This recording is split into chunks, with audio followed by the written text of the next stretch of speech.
መዝሙር 67 እግዚአብሔር ይነሣ፣ ጠላቶቹም ይበተኑ፣ የሚጠሉትም ከፊቱ ይሽሹ። ጢስ እንደሚበን እንዲሁ ይብነኑ፣ ሰም በእሳት ፊት እንደሚቀልጥ እንዲሁ ኀጥኣን ከእግዚአብሔር ፊት ይጥፉ። ጻድቃንም ደስ ይበላቸው፣ በእግዚአብሔርም ፊት ሐሴት ያድርጉ፣ በደስታም ደስ ይበላቸው። ለእግዚአብሔር ተቀኙ፣ ለስሙም ዘምሩ። ወደ ምድረ በዳ ለወጣም መንገድ አድርጉ። ስሙ እግዚአብሔር ነው፣ በፊቱም ደስ ይበላችሁ፣ በፊቱም ይደነግጣሉ።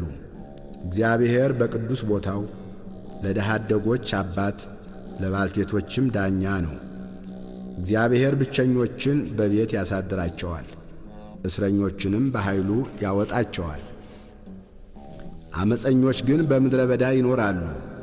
አቤቱ በሕዝብ ፊት በወጣህ ጊዜ፣ በምድረ በዳም ባለፍህ ጊዜ ምድር ተናወጠች።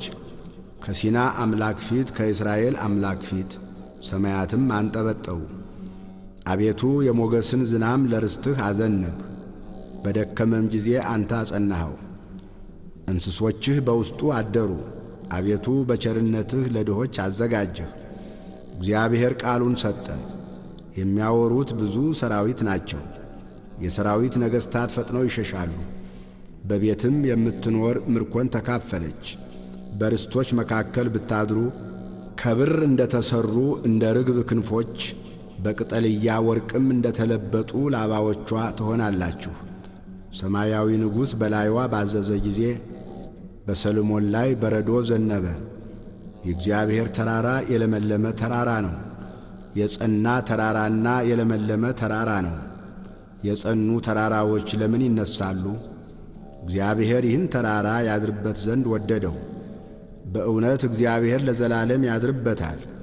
የእግዚአብሔር ሰረገላዎች የብዙ ብዙ ሺህ ናቸው። ጌታ በመቅደሱ በሲና በመካከላቸው ነው። ወደ ላይ ዐረግህ፣ ምርኮን ማረክህ፣ ስጦታንም ለሰዎች ሰጠህ። ደግሞም ለዓመፀኞች በዚያ ያድሩ ዘንድ እግዚአብሔር አምላክ ቡሩክ ነው። እግዚአብሔር በየዕለቱ ቡሩክ ነው። የመድኃኒታችን አምላክ ይረዳናል። አምላካችንስ የደህንነት አምላክ ነው። ከሞት መውጣትም ከእግዚአብሔር ነው። ነገር ግን እግዚአብሔር የጠላቶቹን ራስ በኀጢአት የሚሄድንም የጠጕሩን አናት ይቀጠቅጣል።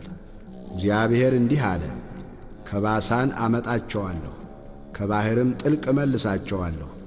እግሮችህ በደም ይረገጡ ዘንድ የውሾችህ ምላስ በጠላቶች ላይ ይሆን ዘንድ የአምላኬ የንጉሥ መንገድ በመቅደሱ አቤቱ መንገድህ ተገለጠ። አለቆች ቀደሙ፣ መዘምራንም ተከተሉ። ከበሮን በሚመቱ በቈነጃጅት መካከል እግዚአብሔርን በጉባኤ ጌታችንንም በእስራኤል ምንጭ አመስግኑት። ወጣቱ ብንያም በጉልበቱ በዚያ አለ።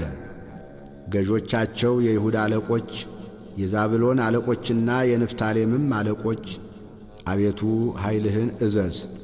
አቤቱ ይህንም ለእኛ የሠራኸውን አጽናው። በኢየሩሳሌም ስላለው መቅደስህ ነገሥታት እጅ መንሻን ላንተ ያመጣሉ። በሸምበቆ ውስጥ ያሉትን አራዊት፣ በአሕዛብ ውስጥ ያሉትን የበሬዎችንና የወይፈኖችን ጉባኤ ገስጽ።